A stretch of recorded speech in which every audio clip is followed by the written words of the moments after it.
Yes, we're at your favorite place, Intrac Tire. There you go. You see that, guys? The oil is already dirty. Like that fast. Bro, I made a novice ass mistake, man. Here you go. Damn, yo. The light, that check engine light started flashing again.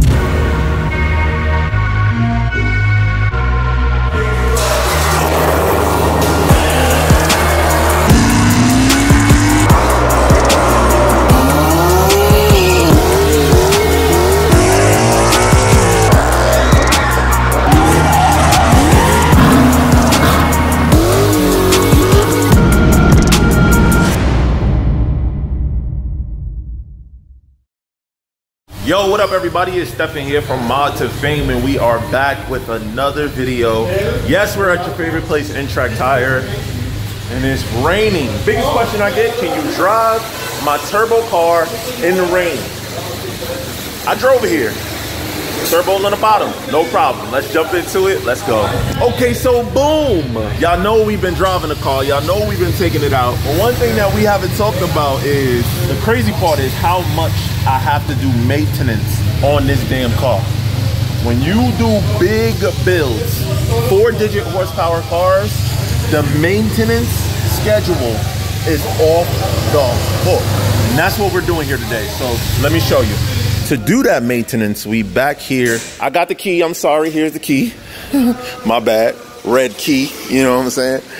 Back here at Intrac, because this is the shop that did the build on the car. They put everything all together, and you see how my car runs, man. So you already know the work is top notch. Not to mention, they're doing another turbo Hellcat build right now. But anyway, man, that sound healthy. Anyway, I'll talk to y'all in a second. It's too loud. You guys know this is not like my everyday car. You know what I'm saying?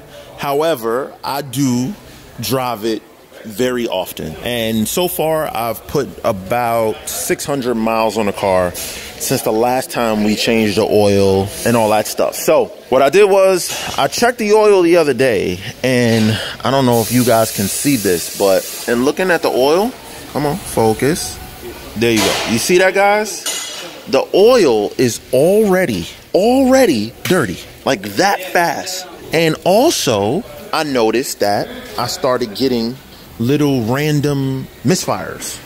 Like, why is that happening? It's not specific to a cylinder or anything like that. And what I know is what's going to happen when we pull the plugs, we're going to see that maybe a couple of the plugs fouled out already so quick. But I was told that when I do this build, that once you start doing big builds like this, things get expensive really fast, not only to do the build, but to maintain the build, right?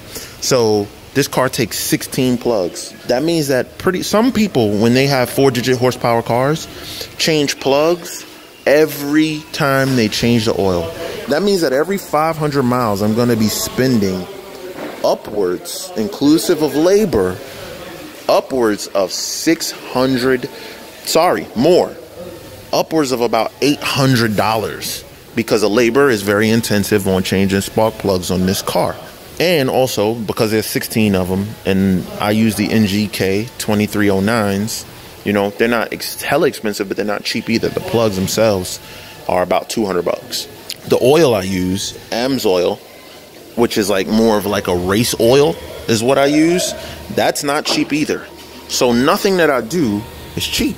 In addition to that, every time I'm going to change the oil, we're going to grease the turbos.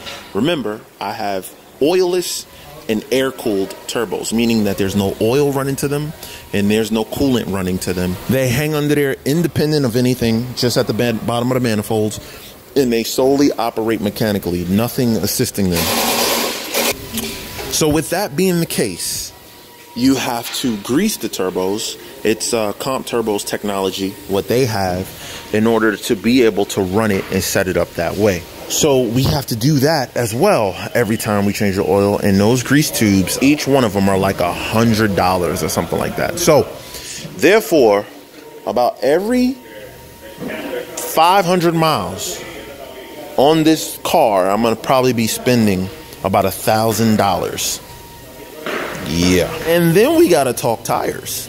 These are drag radials, Nitto NT05R. Thing about them are they grip great, but they do not last long.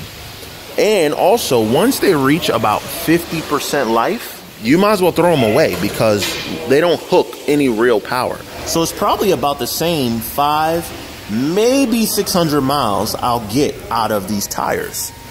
And as you know, drag radials are not cheap. Generally, they range about $300 each. So there you go. Now I just went from $1,000 to about $1,600. And that's if no sensors go bad or anything like that. This is what they don't tell you.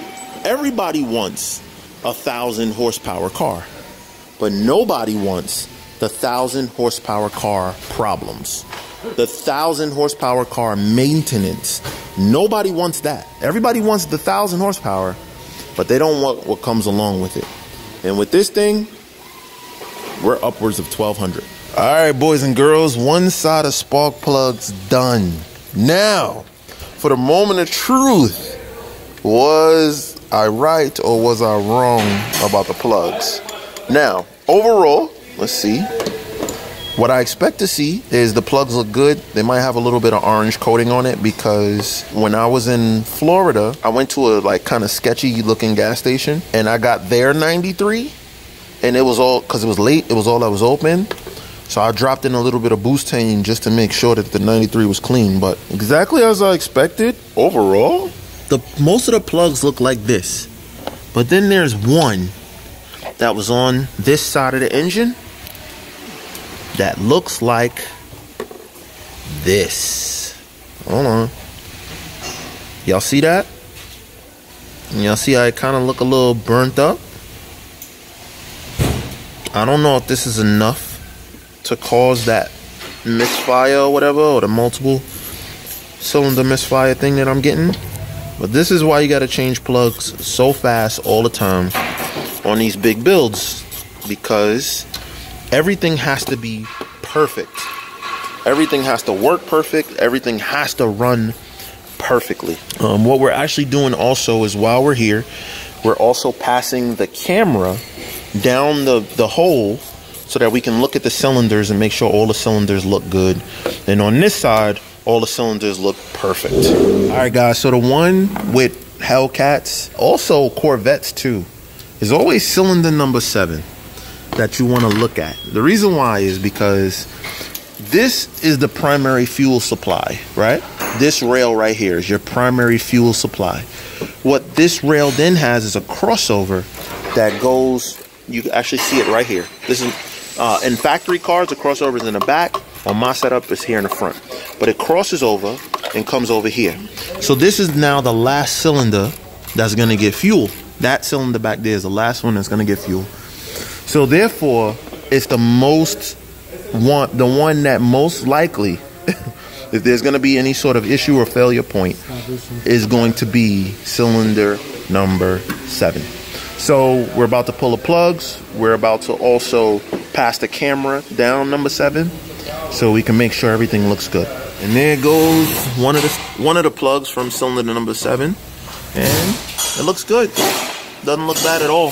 Looks good. So that's good. We're gonna take out the other plug, and once we take out the other plug, then we'll pass down the camera to see how the cylinder looks. And here we are looking down the cylinder, at least one half of the cylinder. You can see that the walls look good. Still have a nice crosshatch on the walls. But what you could also see is a decent bit of carbon buildup in the middle of the piston. Let me go on the other pause. Let me put it down the other hole so we can see it better. All right, I know it's hard to tell what we're looking at, guys, but the piston looks great, looks fine. It's just the darkness that you see on it, and you see like a lot of reflection. That's just like the gas, or 93. It's just carbon buildup pretty much, but that's 93. Regular gas is very dirty. That's why a lot of people like to use E85. E85 burns a lot cleaner, so everything looks cleaner, it stays cleaner longer. Whereas me, at the end of this race season, I'm gonna have to pull these heads and probably clean off all that carbon buildup. Plus, another thing is, I've been driving this car a lot, and I drive it all on 93.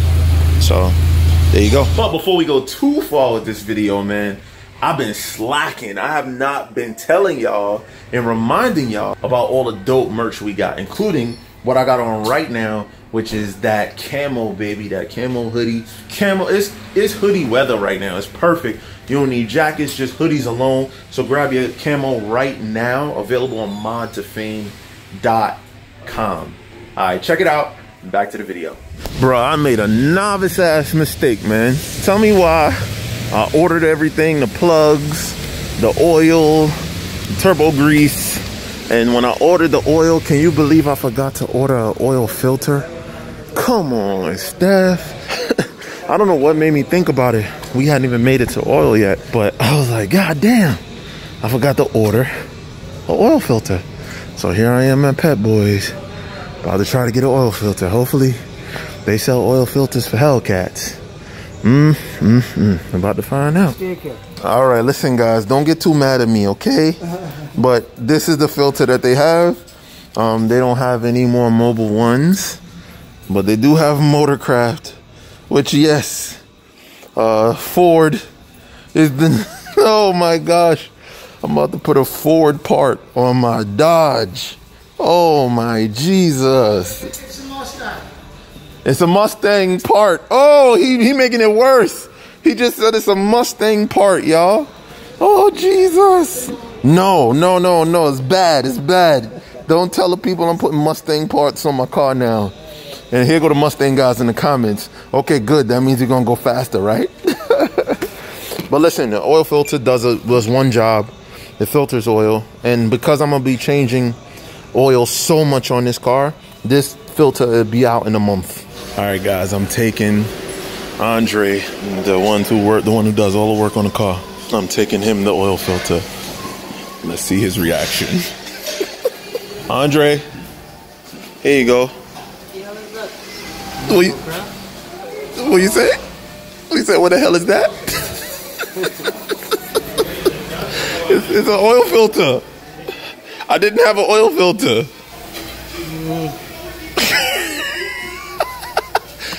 I mean, it's a Mustang part, so you know, it gotta work, right? Look, he reading it. He reading it to make sure. Look at him, boy. I told him I was walking over here. I said, all right, I'm gonna give him the oil filter. Let's see his response. His first response, what the hell is that? That couldn't have been more perfect, man.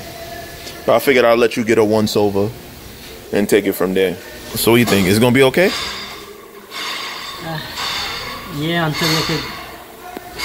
until we change the oil in another 200 miles. No, I mean, we can just put this on for now and then it will be correcting. Yeah, when we change the oil. Alright. No, what do you say? Why is it gonna be okay? It have a pressure relief valve. A pressure release valve? Relief. Oh, pressure relief valve. Yeah. Which means what? So like if the filter clog, the engine will start for oil. Oh. Remember the oil have to filter through this. Right. Then go to the other parts in the engine. Right. So in case if the filter gets clogged, the relief valve will open up and allow the engine to still get oil. Yeah. Yeah, it's good. It's good. It's good. It's good filter. Good filter.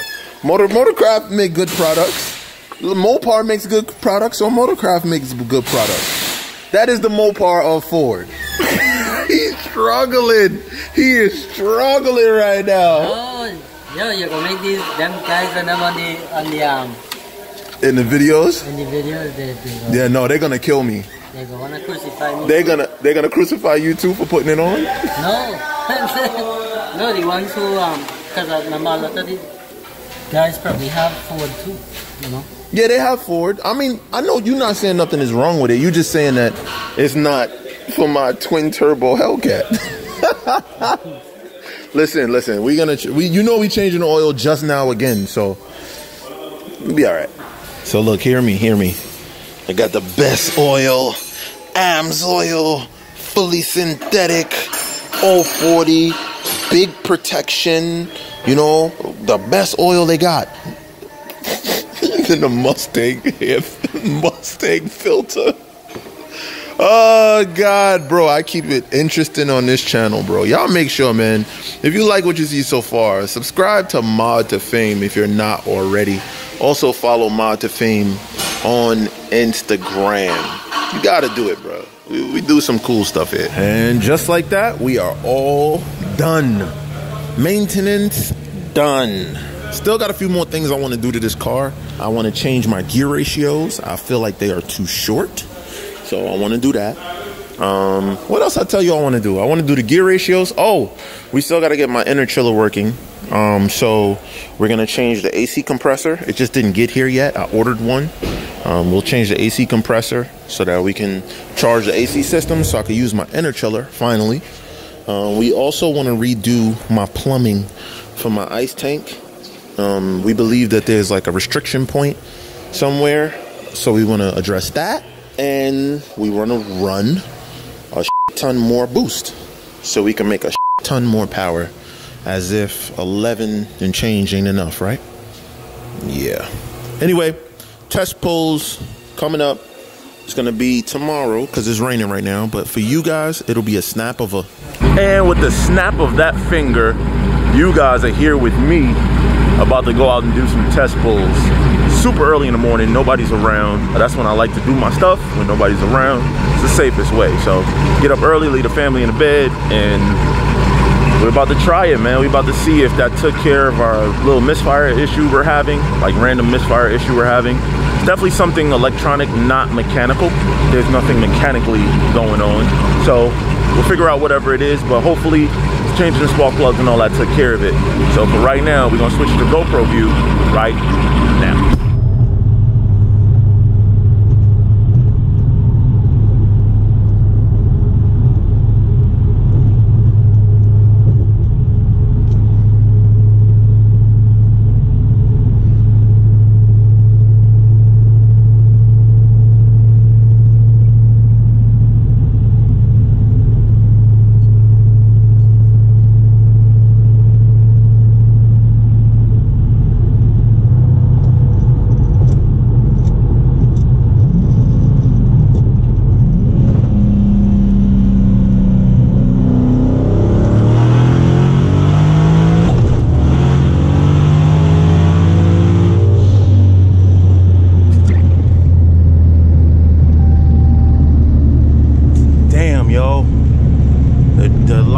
Check engine light started flashing again.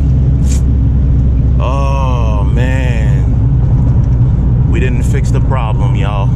Something is happening when the car goes into boost, that it's going into some sort of a safety mode. Give it one more try, okay?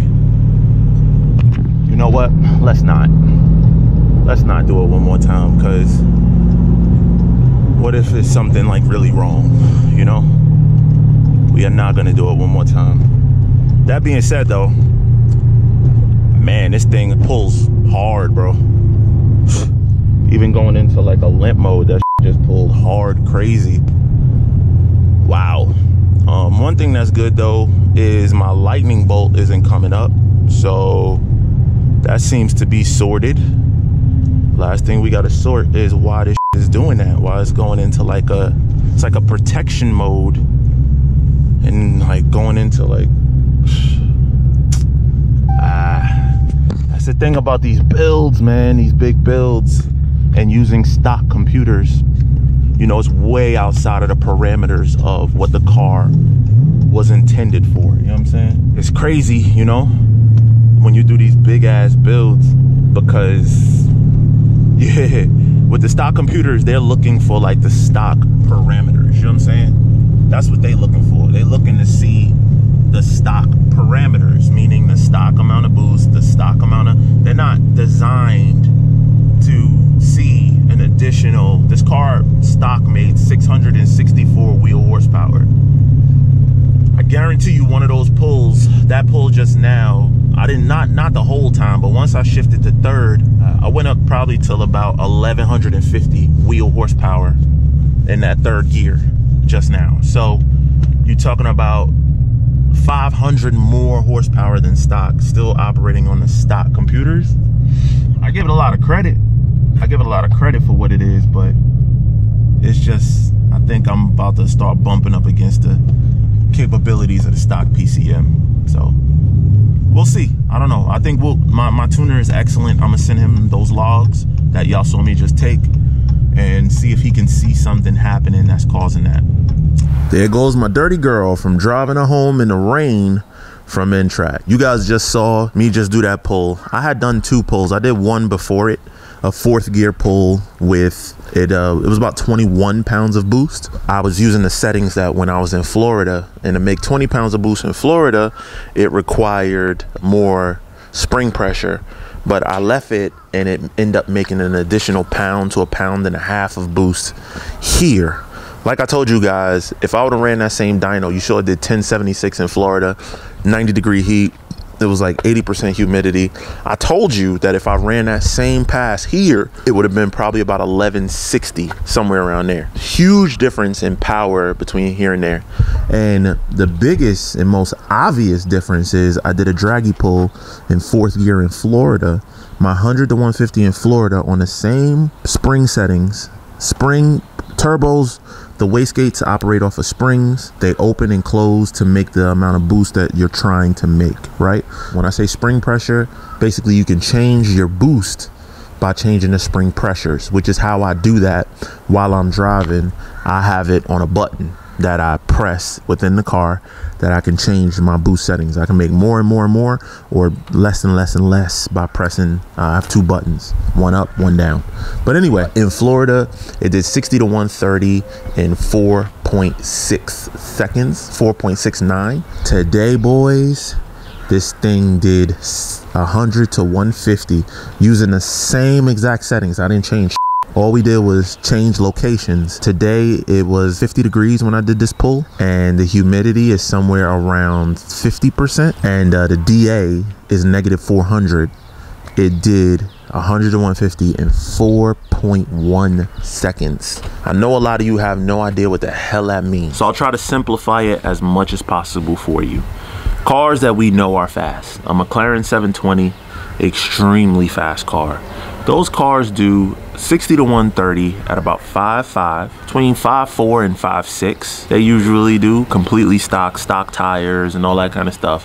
It's usually about 5.4 to 5. I've seen as much as 5.7. And a 100 to 150s is usually about the same, about 5.5 to 5.7. That means my 60 to 130 today, which is the pull you guys saw, this is a result of that 60 to 130, 5.3 seconds. As you guys could see, that's me kind of rolling into it from about 55 mile an hour. And what I do is, because it's a little chillier, I cannot stick 18 pounds of boost. I bring it down to 15.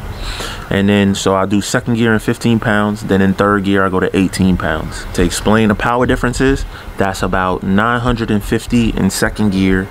And in 3rd gear, about 1,050, somewhere around there, 1,040, 1,050. And it did 5.3 seconds. I guarantee you, if I get a stronger start, like if I start at maybe about 40 mile an hour, and by the time I'm crossing 60, I can be in the high 4s in this car, 60 to 130, which is absolutely outrageous. And what's even more absurd is that it did 4.1 seconds, 100 to 150. That is absolutely absurd for a 4,400 pound full weight car with nothing taken out of it and a manual transmission. Absolutely absurd. This thing is blowing my expectations out of the water. My goal was to be high 4s, 60 to 130, and mid 4s, 100 to 150 on full kill. We're not at full kill, and we're already doing the numbers that we wanted to. So that being said, as we sort through these issues that we're having, like you saw the random misfire code come up, I'll go ahead and we'll turn up timing. Timing is still at 12 degrees. It's nothing. We'll go ahead and turn up timing maybe to around 15 degrees. And then later on, like a kill mode might be like 17 degrees. So that'll add like another 80 horsepower, I would say, going from about 12 to 17. And we'll go from today, if the boost crept to about 21, we'll let it creep to about 25 on full kill. So Super happy, super impressed with this car. I still have so much more to go. I need you guys to understand there's still so much more to go with this car, still so much learning to do. There's one thing to do draggy runs, and then there's another thing to actually do a race. I don't give a hell what your draggy runs are. You don't do those same things in a race. You don't sit and wait for the perfect road, the perfect surface, the perfect weather. In a race, it happens then, whenever it happens. So don't worry about my draggy pulls. It just gives you an idea of how fast the car is capable of going. It's just like cars that run at a quarter-mile strip. You know, a car that can run 9 seconds. Perfect example. You guys saw that white Charger I ran. Shout out to 707 Ryu. His car does low 9-second quarter miles at high 140 trap speeds in the heat. That means that his trap speeds in a negative DA would be like 150. So let's say low 9-second pass, 150 mile an hour trap speeds, and my pump gas setting in a race is right there with him. Yet I get on the track and I don't even go below 11 seconds because, you know, the track is a perfect situation. You got the perfect prep, and it's all in the launch. The whole race is done within the first 660 feet. The rest of it, you're pretty much just coasting through, like pushing through the rest of it. But when it comes down to the street, that is the great equalizer. That is the real deal. And when I say street, I don't mean like illegal. I mean non-prep surface. So I have events like roll race events that are on a non-prep surface. When we get next to each other, anything could happen. You know what I'm saying? But I say that to say, guys, I know that you've been trained to think a certain way, but racing is racing. Draggy, drag strip, quarter-mile times, all that kind of stuff is cool. But when that guy's next to you, that's when you really gonna find out what's what. Now, obviously, if my car is doing 4.1 seconds, 100 to 150, and I race a car that's doing 7 seconds, 100 to 150, ain't no equalizing that. I'm gonna leave him by football fields, literally, of gap. You know what I'm saying? But like Ryu said, his 60 to 130s was 5.3. Today I did 5.3. The thing is, the race continues after 130. So whatever. Like I said, it's the great equalizer. It's your boy Stephen here from Mod to Fame, and if you like this video, you know what to do. Like, subscribe, share, hit that bell notification so you don't miss no more videos going forward. Shout to N-Track, the guys that do the work on my car. Shout to Dragon Tuning, a tuner of the car, and special shout to Diablo Sport, the software that my car runs on, and my partners in this build. I appreciate y'all, man. Make sure you come back for the next one. Until then, I'm gonna go back in the house. We out.